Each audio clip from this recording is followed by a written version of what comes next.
જોઈ રહ્યા છો અરવલ્લી સમાચાર અને મોર્નિંગ બુલેટિન સાથે હું છું માસૂમ। સમાચારોની શરૂઆત કરતા પહેલા નજર કરીએ હેડલાઇન્સ પર।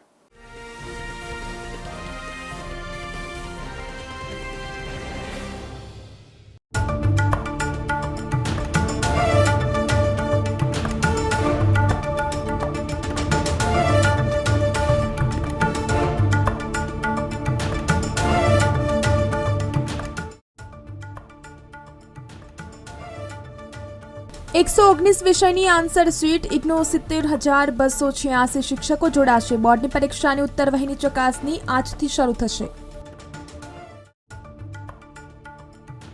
હોળી ધૂળેટીને લઈને વતન તરફ પ્રયાણ। સુરતના ઉધના સ્ટેશન પર મુસાફરોનો જમાવડો। 50થી વધુ ટ્રેન દોડશે।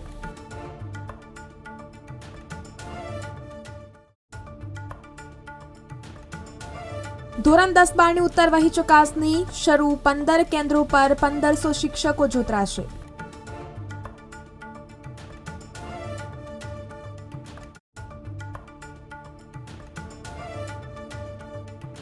અગિયાર અને 12 માર્ચે યલો એલર્ટ સાથે હીટવેવની આગાહી। લઘુત્તમ પારો 20.6 ડિગ્રી। સિંદ્રોટમાં પારો 39 ડિગ્રી થયો।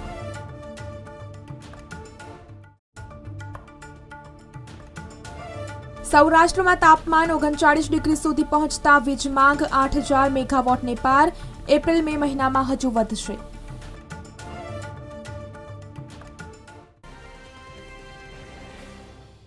જીએસઈબીની ધોરણ 10 અને 12ની સાયન્સની પરીક્ષા 10મી માર્ચથી પૂરી થઈ ગઈ છે, જ્યારે ધોરણ 12 સામાન્ય પ્રવાહની પરીક્ષા 17મી માર્ચે પૂરી થવાની છે। ત્યારે ગુજરાત શિક્ષણ બોર્ડના નિર્ધારિત 458 મૂલ્યાંકન કેન્દ્રોમાં પરીક્ષાની આન્સર શીટની ચકાસણીનો 11મી માર્ચથી આજથી પ્રારંભ થઈ રહ્યો છે। હોળી ધૂળેટીના પર્વને લઈને મોટી સંખ્યામાં લોકો પોતાના વતન તરફ પ્રયાણ કરતા હોય છે, જેમાં ટ્રેન મારફતે લોકો મોટી સંખ્યામાં પોતાના વતન જતા હોય છે। ત્યારે સુરતના ઉધના રેલવે સ્ટેશન ખાતે મુસાફરોનો જમાવડો થવા લાગ્યો છે। પશ્ચિમ રેલવે દ્વારા હોળી સ્પેશિયલ ટ્રેનો દોડાવાઈ રહી છે। બોર્ડની પરીક્ષાની ઉત્તરવહી ચકાસણી કરવાની કામગીરી 11મી તારીખથી શરૂ કરવામાં આવી છે। ધોરણ 10 અને 12ના 15 કેન્દ્રો પર 1500 શિક્ષકો ઉત્તરવહી ચકાસણી હાથ ધરવામાં આવશે। 10 દિવસમાં 1.5 લાખ ઉત્તરવહી ચકાસણી કરવામાં આવનાર છે। શહેરમાં પશ્ચિમના ગરમ પવનો શરૂ થતા પારો 38 ડિગ્રીને વટાવી ગયો છે, જ્યારે વડોદરાથી 10 કિલોમીટર દૂર સિંદ્રોટમાં પારો 39 ડિગ્રી થયો હતો। હવામાન શાસ્ત્રી મુકેશ પાઠકે કહ્યું હતું કે 2 દિવસ બાદ પારો 40 ડિગ્રી સુધી થવાની સંભાવનાઓ છે। 11 અને 12 માર્ચે યલો એલર્ટ સાથે હીટવેવની આગાહી છે। વધતી ગરમીના પગલે વીજળીની ખપતમાં મોટા પાયે વધારો નોંધાયો છે। રાજકોટ સહિત સૌરાષ્ટ્રમાં ચાલી રહેલા હીટવેવના પગલે લોકો કાળઝાળ ગરમીનો સામનો કરી રહ્યા છે અને તેના કારણે સૌરાષ્ટ્રની વીજ માંગ 8,000 મેગાવોટને પાર થઈ ગઈ છે। બીજી તરફ નજર કરીએ તો એપીએમસી ફ્રૂટ માર્કેટિંગ યાર્ડમાં ફળોના રાજા ગણાતી કેસર કેરીનું આગમન થયું છે। ગીરની કેસર કેરીના 10 કિલોના 22 બોક્સની આવક થવા પામી હતી। ગોંડલ યાર્ડમાં કેસર કેરીની હરાજી શરૂ કરાઈ હતી। હરાજીમાં 10 કિલોના એક બોક્સનો ઊંચો ભાવ 3,100 તથા નીચો ભાવ ₹2,500 બોલાયો હતો। ગોરખપુર સ્ટેશન પર નોન ઇન્ટરલોકિંગ કામને કારણે રાજકોટ ડિવિઝનની કેટલીક ટ્રેનો પ્રભાવિત થશે, જેમાં આ રૂટ પરથી ચાલતી જુદી જુદી 2 ટ્રેનો રદ કરી દેવામાં આવી છે, જ્યારે અન્ય એક પરિવર્તિત માર્ગ પરથી દોડશે। વલભીપુર તેમજ પાણી પુરવઠા દ્વારા દેવળિયા સંપમાંથી ભાલના ગામોમાં પીવાનું પાણીનું વિતરણ કરવામાં આવે છે, પરંતુ અનિયમિત પાણી મળતું ન હોવાથી 5,000થી વધુ લોકોને તકલીફ પડી રહી છે। ભાવનગરના ભાલ પંથકમાં ઉનાળાની સિઝન શરૂ થતા પહેલા પાણીની તંગી પડી રહી છે।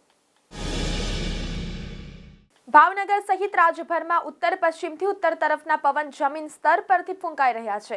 તેની સાથે જ એન્ટી સાયક્લોનિક સર્ક્યુલેશન સિસ્ટમ પણ સક્રિય થઈ રહી છે। જમીન સ્તર પર ગરમ પવન ફૂંકાવાની સાથે તાપમાનમાં સતત વધારો થઈ રહ્યો છે। આ વખતે શિયાળા દરમિયાન ઠંડીના દિવસો બહુ ઓછા રહ્યા બાદ શિયાળાના અંતિમ તબક્કામાં પણ ખાસ ઠંડી નહીં પડતા આ વખતે ઉનાળાની શરૂઆત પણ કાળઝાળ ગરમીથી થઈ રહી છે। ફેબ્રુઆરીના અંતથી જ શહેરમાં ગરમીની શરૂઆત થઈ હતી।